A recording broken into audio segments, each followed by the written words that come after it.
Once she signs, we own it all, I heard my daughter-in-law whisper at Sunday lunch, and in that moment, the mashed potatoes in my hand suddenly felt heavier than they should have. I didn't move. I didn't breathe. I just stood there in the hallway outside my son's dining room and listened. Sometimes your whole world doesn't break with shouting or slammed doors. Sometimes it breaks with quiet voices behind a wall, and people thinking you're too old to notice. I'm Eleanor Whittaker. I'm 68 years old, and for most of my life I believed Sunday lunches meant family. I believed they meant warmth, laughter, and children asking for second helpings, while someone complained that football season was ruining every conversation at the table. I believed Sunday lunches were safe places. I was wrong. That morning had started beautifully. I remember that much. The October sky over Hartford had been painted a soft blue, with little white clouds scattered across it like brushstrokes. The weather forecast said 64 degrees, cool enough for a sweater but warm enough to leave the windows cracked open while driving. I had spent nearly 40 minutes deciding what pie to bring. Clara Laz Becampié. Daniel always preferred apple. I ended up making both because that's the kind of mother I was. That's the kind of woman I had always been. My husband Richard used to tease me about it. Ellie, he'd laugh while sitting at our kitchen counter with his coffee mug in hand, you'd feed the entire state of Connecticut if they knocked on the front door. Richard had been gone for almost 3 years now. Some mornings I still reached toward his side of the bed before remembering there was only cold fabric waiting there. Grief changes shape over time. It doesn't disappear. It just learns to sit quietly beside you. Daniel had called me Thursday evening. Mom, Clara wants everyone together Sunday, he had said. Just lunch. Nothing special. Nothing special. Funny how life likes hiding disasters inside ordinary words. I remember smiling while I hung up the phone. I remember thinking maybe things were getting better between us. The distance between Daniel and me had been growing for over a year now. Not suddenly. Slowly. Quietly. Like cracks spreading across a windshield. Little things. Calls becoming shorter. Visits becoming less frequent. Forgotten birthdays. Delayed responses. Every explanation had sounded reasonable by itself. Work was busy. Clara was tired. Life was hectic. I believed every word because mothers become experts at forgiving things they don't understand. By the time I pulled into Daniel's driveway that afternoon, I noticed 4 cars parked outside. More than usual. I grabbed the pies from the passenger seat and smiled to myself. Maybe everyone really was getting together. Maybe today would feel like old times. I walked up the front steps and let myself in because family never knocks. I could hear voices coming from the dining room and smell roasted chicken and fresh rolls from the kitchen. I was halfway down the hallway when I realized someone was speaking in a lower voice. Clara. Then another voice. Daniel. I slowed my steps without realizing it. She'll sign eventually, Clara said softly. There was a little laugh in her voice. Once she signs, we own it all. For a moment I thought maybe I had misunderstood what I heard. Funny how the mind does that when the truth hurts too much. It starts searching for softer explanations, kinder meanings, little places to hide from reality. Maybe Clara had been talking about a television show. Maybe Daniel was discussing something at work. Maybe I was becoming one of those older women who heard half a sentence and imagined the rest. I stood there holding the pie dishes against my chest while my heartbeat felt strangely loud inside my ears. Then Daniel laughed softly. Not his old laugh. Not the full one I remembered from years ago when he was a teenager coming home from baseball practice. This one was smaller. Uneasy somehow.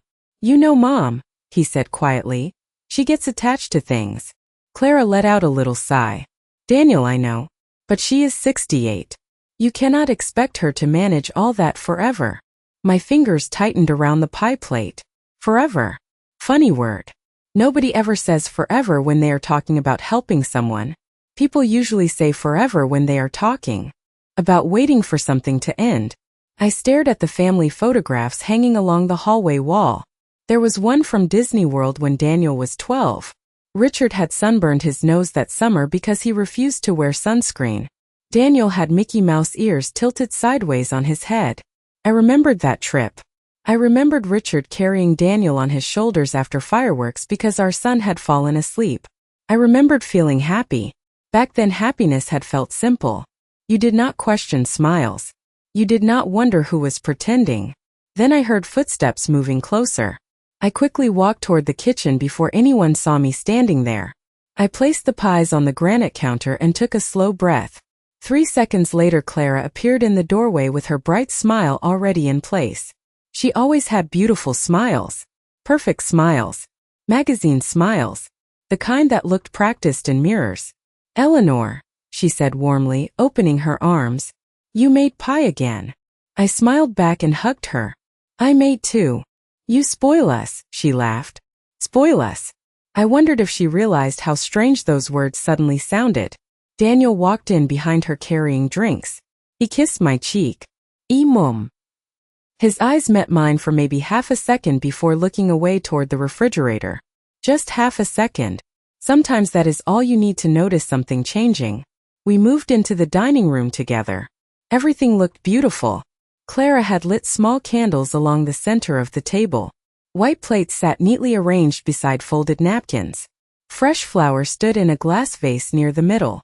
To anyone walking in, it would have looked like one of those family commercials where everyone smiles around roasted chicken and laughs over iced tea. But I noticed things I would have ignored before. Daniel kept checking his phone. Clara kept looking toward a large manila envelope sitting beside my plate. Every few minutes her eyes drifted toward it and then quickly away again. I sat down slowly. The envelope had my name written across the front in neat black letters. Eleanor Whitaker. I stared at it for a second. Then I looked up at Clara. She smiled and reached for the breadbasket. "Oh," she said casually. "That is just something we wanted to discuss after lunch. Nothing complicated." I nodded and reached for my water glass as if nothing felt unusual. That was one thing age had given me. People assume older women become fragile, but they forget we spend decades learning how to sit through pain without showing it. We survive funerals. We survive disappointment. We survive watching people we love slowly become strangers. Sometimes we become very good actors. Lunch continued around me with the strange rhythm of people trying too hard to appear relaxed. Clara kept smiling while passing dishes around the table. Daniel kept asking little questions that led nowhere. "How is your garden doing, Mom? Have you seen anything good on television lately? Did you ever get that faucet fixed?" Small questions. Safe questions. Questions that floated on the surface while something heavier sat underneath the table waiting for its turn. I answered everyone with a smile. I talked about my tomatoes that had done surprisingly well this year despite the cooler weather. I mentioned replacing the faucet in my upstairs bathroom. I even laughed when Clara joked that I still refused to throw away my old coffee maker. "That thing is probably older than I am," she said. "Almost," I replied with a smile. "But unlike some people, it still works perfectly." Clara laughed. Daniel laughed too. I laughed with them. But inside something had gone quiet. I looked around the dining room while they talked. Their house was beautiful. Larger than my own house now. Dark hardwood floors. White cabinets. Large windows overlooking the backyard. I remembered helping Daniel with the down payment 6 years ago after Richard and I sold our lake cabin. Richard had loved that place. Every summer we spent weekends there fishing and sitting on the dock with coffee before sunrise. I still remembered the look on Richard's face when we sold it. He smiled and told Daniel it was worth it because family always came first. Family always comes first. Funny how some sentences sound different years later. Halfway through lunch, Clara stood and walked into the kitchen. Daniel watched her disappear through the doorway before taking a drink from his iced tea. He looked nervous. I could see it now. I could see all of it. The way his fingers tapped lightly against the glass. The way he avoided looking directly at me.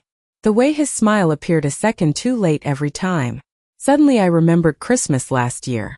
Clara insisting I should consider downsizing because maintaining a house alone was stressful. I remembered Easter when she asked whether I had updated my will recently.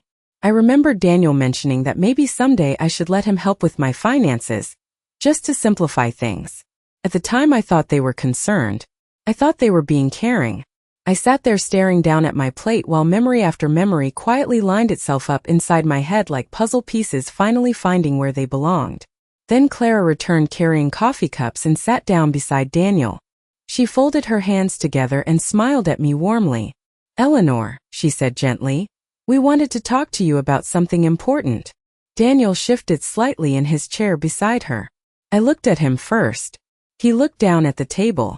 Then Clara slid the large manila envelope toward me. Nothing scary, she said with a little laugh. Just something that will make life easier for everyone. I looked down at the envelope sitting in front of me and rested my fingers lightly against its edge without opening it. Funny how paper can suddenly feel heavy. Heavy in ways that have nothing to do with ounces or pounds. Sometimes paper carries memories. Sometimes it carries endings. I could feel Clara watching me from across the table. I could feel Daniel waiting for me to react. Waiting for me to smile and nod and trust them the way I always had. For years I had trusted them. For years I had believed that concern sounded like concern and love sounded like love. But once doubt enters a room, it changes the shape of everything around it. Suddenly you notice things that were always there. Suddenly old memories stop feeling warm. I remembered a Sunday afternoon almost 2 years earlier when Clara sat beside me on my back porch drinking lemonade. We had been watching birds land near the flower beds Richard built before he passed away. She had smiled and looked around my yard. "This house is beautiful, Eleanor," she said. "But honestly it seems like a lot for one person." I remembered smiling back then. I had laughed a little and told her I enjoyed taking care of it. I liked the routine. I liked watering flowers in the mornings and sitting on the front porch in the evenings. Clara had nodded slowly. "Of course," she said. "I just worry about you." I remembered Christmas too. Daniel standing beside me in my kitchen while I rolled pie dough. He had looked almost uncomfortable when he brought it up. "Mom, have you ever thought about simplifying things?" he asked. I remembered looking up from the counter. "Simplifying what?" I said. "Just life stuff," he answered quickly. "Bills and paperwork and all that." At the time I thought he was trying to help. Looking back now, I realized he had barely touched his coffee that morning. Daniel never left coffee untouched. Then there was Easter dinner. Clara casually asking whether Richard and I had ever updated our estate documents before he passed away. I remembered her smile after asking it. Too casual. Too smooth. I had answered without thinking. I trusted family. Richard trusted family too.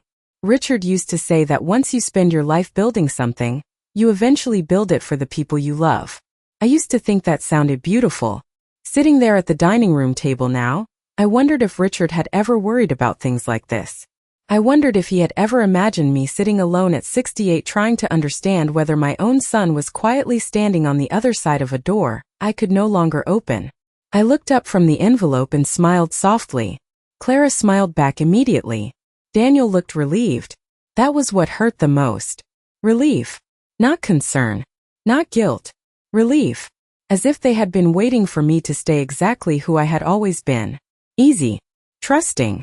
Predictable. I slid the envelope a few inches closer and looked at Clara. "Well," I said gently, "I suppose I should see what all the excitement is about." Clara sat straighter in her chair. Daniel finally looked directly at me for the first time all afternoon. And suddenly I realized something strange. I was not nervous anymore. I was paying attention. I opened the envelope slowly and pulled out a stack of papers clipped neatly together. I noticed Clara watching my face before I even looked down at the first page. She was waiting for a reaction. Daniel was too. The room had become strangely quiet. Even the little sounds around us suddenly felt louder. The hum of the refrigerator from the kitchen. The ticking wall clock near the hallway. The soft scrape of Clara adjusting her fork against her plate. Funny how silence changes when people are expecting something from you. I lowered my eyes and started reading. The first page looked harmless enough. Financial assistance authorization. Temporary management support. Property coordination. Safe words. Friendly words. Words designed to sound like warm blankets around cold intentions. I kept reading. Halfway down the second page I saw it. Authority to make property decisions if deemed necessary. Authority to assist with financial management. Authority regarding asset administration. I felt something settle quietly inside my chest. Not panic. Not anger. Certainty. Richard used to say that when something felt wrong, your body usually understood before your mind caught up. Looking back, I think my body had understood the truth standing in that hallway long before my mind wanted to admit it. I looked up and smiled gently. Clara immediately smiled back. Daniel leaned forward slightly. "What do you think, Mom?" he asked. Mom. Funny word too. It sounded softer than mother. More intimate. More trusting. I looked down at the papers again and slowly turned another page. "This is a lot to read," I said quietly. Clara waved her hand. "Oh, most of it is just standard language." Standard language. I almost smiled at that. There is something fascinating about people when they think they are smarter than you. They start rushing. They start explaining things nobody asked them to explain. Clara leaned forward slightly and rested her hands on the table. "We were only thinking about your future," she said gently. "You know how difficult things can become later in life. We just want to make things easier for you." Easier. Another word that suddenly felt different. I looked at Daniel. Really looked at him. He was staring at me now, waiting. His eyes looked nervous, but there was something else there too. Hope. Not hope for me. Hope that I would sign. Hope that this uncomfortable conversation would end. For a second I remembered him at 7 years old standing beside his bicycle in our driveway after falling for the first time. He had scraped his knee and looked up at me with tears in his eyes. "Mom," he said back then, "do not let go." I remembered kneeling beside him and promising I never would. Strange how life changes things. Children grow up. Hands separate. People stop needing protection and sometimes become the reason you need it yourself. I set the papers back into the envelope carefully and folded my hands together. Then I smiled the same smile I had worn through funerals and lonely holidays in difficult years. "I think," I said softly, "I would like a little time to think about it first." For a moment nobody said anything. Clara blinked once and quickly recovered her smile. Daniel leaned back in his chair and let out a small breath through his nose, almost like he had been holding it without realizing it. Then Clara laughed softly. "Of course, Eleanor," she said. "There is no rush at all. No rus." The words floated across the table and settled somewhere between us. Funny thing about people. When they are disappointed but trying not to show it, something always slips through. A pause that lasts half a second too long. I shifting away. Fingers tightening around a coffee cup. Tiny things. Small things. Things that become impossible to miss once you start paying attention. Lunch ended not long after that. Clara wrapped slices of pie for me to take home even though I insisted I already had enough dessert sitting in my refrigerator. Daniel walked me to the front door while Clara stayed in the kitchen. I could hear dishes clinking against the sink behind us. For a few seconds we stood there in the quiet entryway looking at each other. My son looked tired, older somehow. I wondered when that happened.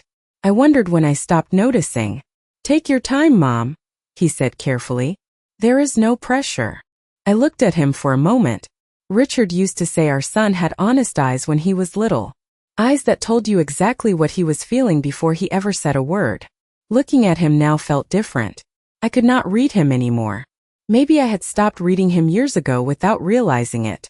Maybe mothers spend so much time believing in their children that they stop seeing them clearly. I reached up and touched his cheek gently. "You look tired, sweetheart," I said quietly. His expression shifted for just a second. I saw guilt, small and quick. Then it disappeared. "Work has been busy," he answered. I nodded and kissed his cheek before stepping outside. The October air felt cooler than before. The sky had turned pale gray, and leaves moved softly across the driveway in little circles as the wind pushed them along. I sat in my car without starting the engine right away. I just sat there with the envelope resting on the passenger seat beside me. I looked at it for a long time. Then I looked toward the house. Through the front window I could see Clara walking into the living room. Daniel followed behind her. They stopped talking as if they knew I might still be sitting there. I almost smiled. Then I started the car and drove home. The house felt quiet when I walked inside. Quiet in the familiar way that had surrounded me ever since Richard passed away. I set the envelope on the kitchen counter and hung my coat near the door. The clock above the stove read 4:23. I stared at it for a few seconds. Then I walked toward the living room and sat down in Richard's old chair beside the window. His chair still leaned slightly to the left because he always sat the same way. I rested my hand against the armrest and looked out toward the backyard. For years, whenever something felt uncertain, Richard had been the person I called, the person I talked to, the person who made everything feel smaller and easier to understand. I sat there in silence for a long time before reaching for my phone. There was one person I suddenly needed to speak with. I stared at my phone for nearly a minute before pressing the contact name. Margaret Ellis. Some friendships become part of your bones after enough years pass. Margaret and I met when we were 24 years old at a church fundraiser in Hartford. We raised children together, survived marriages together, sat beside hospital beds together. She had seen me through every version of myself. 3 rings later her voice came through the speaker. "Ellie," she said immediately, "you never call on Sunday afternoons. Funny how people who know you best can hear trouble before you even say hello." I looked out the window toward Richard's garden, and suddenly felt tired in a way that had nothing to do with age. "Margaret," I said quietly, "I think something feels wrong." There was silence for a second. Then her voice softened. "I am putting on shoes. I will be there in 15 minutes. I almost told her not to come. Almost. But sometimes strength is knowing when not to sit alone with your thoughts. True to her word, Margaret arrived 17 minutes later carrying 2 large coffees and a paper bag from the bakery near her house. She walked into my kitchen without knocking and set everything on the counter. "I brought cinnamon rolls," she announced. "Bad situations always deserve cinnamon rolls."